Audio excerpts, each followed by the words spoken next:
On what basis are you essentially not allowing me to work?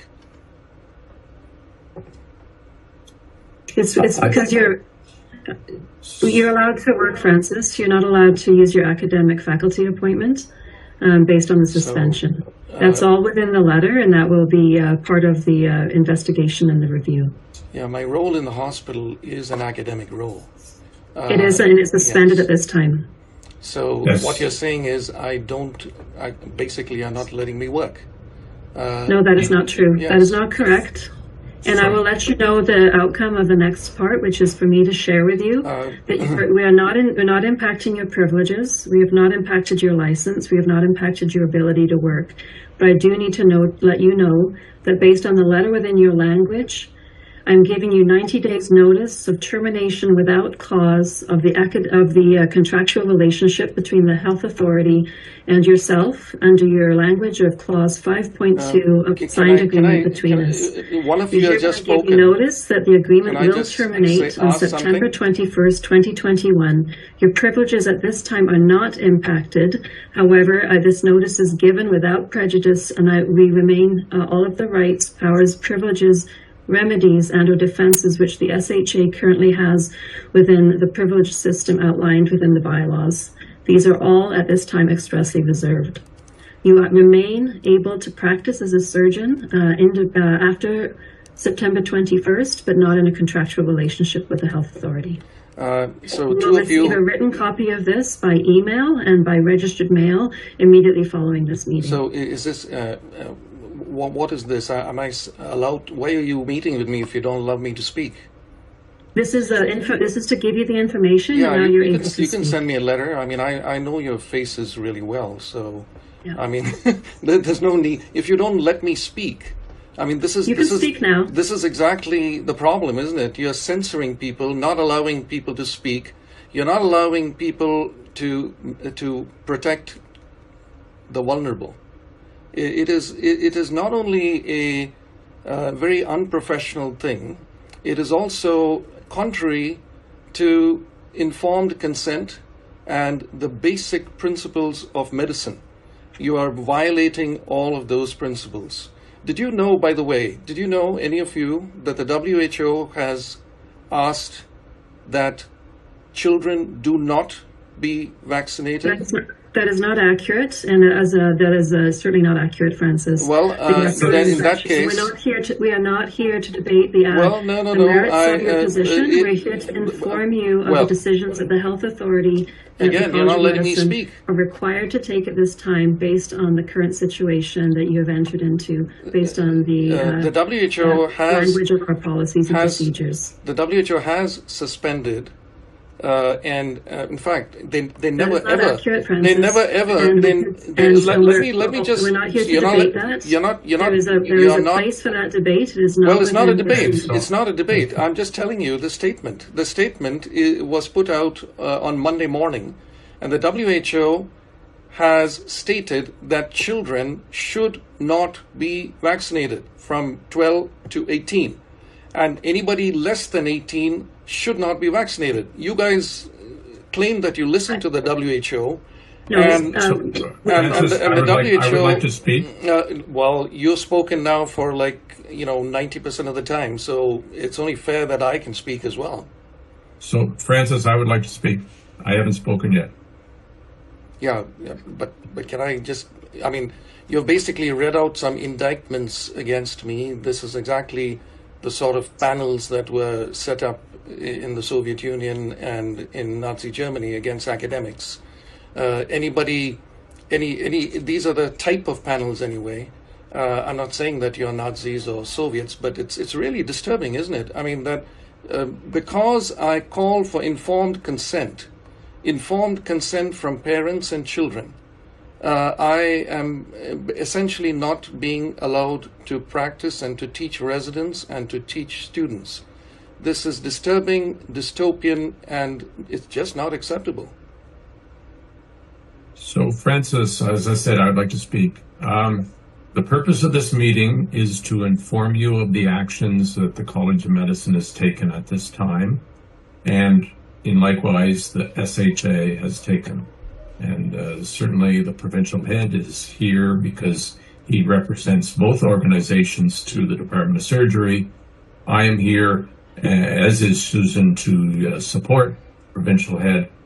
The decision with regards to the suspension of your faculty appointment is temporary, pending an investigation, and you will have your opportunity to make your arguments.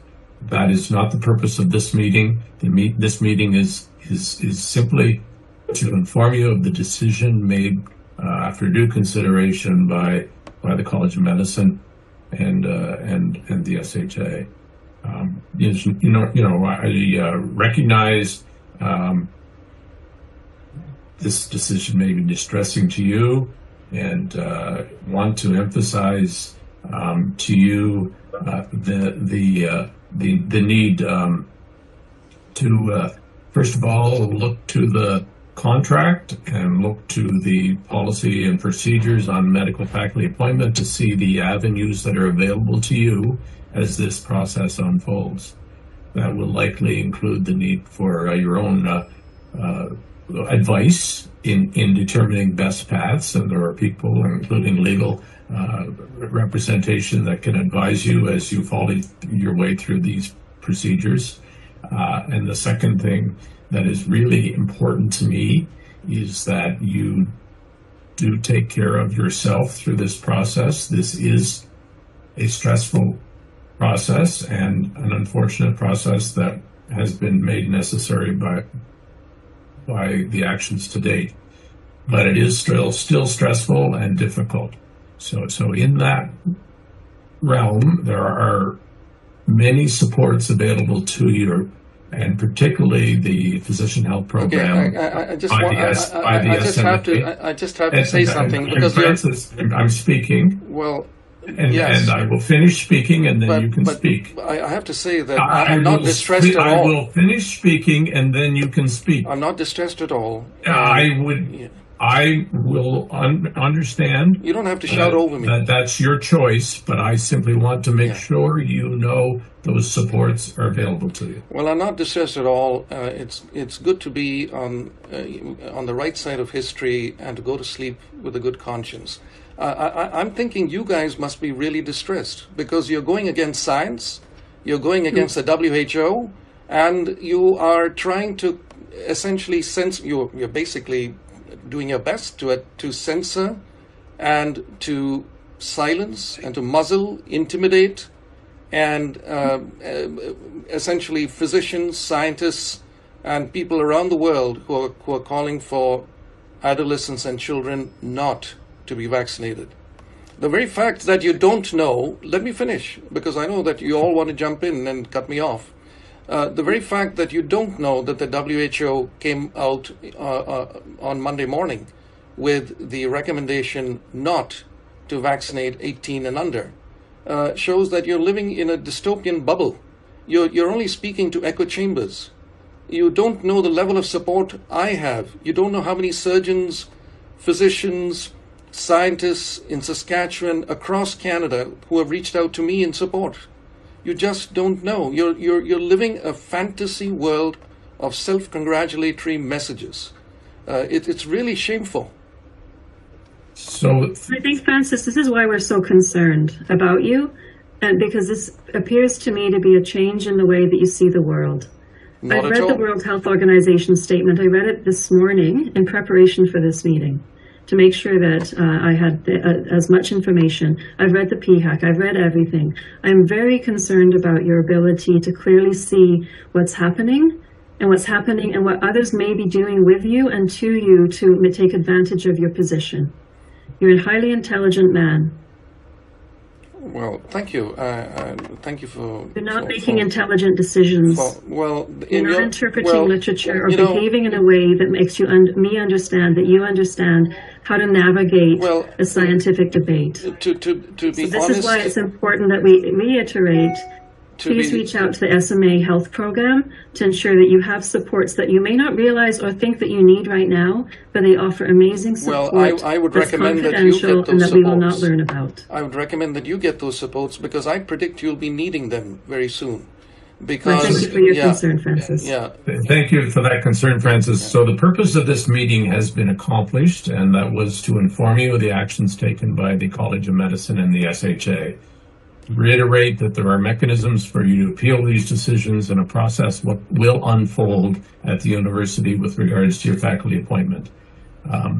Again, reiterate that the supports are available to you and that that they're excellent supports that you should consider taking advantage of. But otherwise, we've accomplished the purpose of this meeting, and you will be getting the written documentation by email immediately. Well, it wasn't really a meeting. It was basically an announcement from a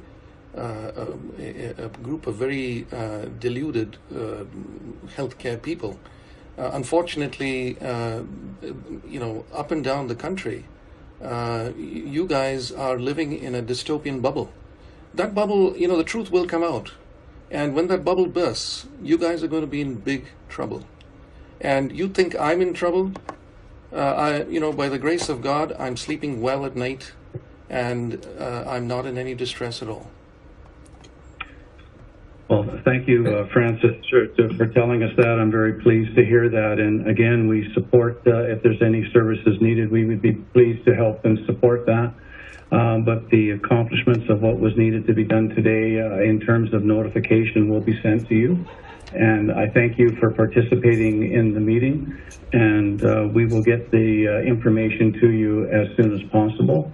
As it relates to the Division of General Surgery, I will be discussing with the ADL, Dr. John Shaw, regarding what is necessary in terms of temporary and immediate suspension of academic privileges relating to learners. And as well, I'll be sending a notice as well that this is in place.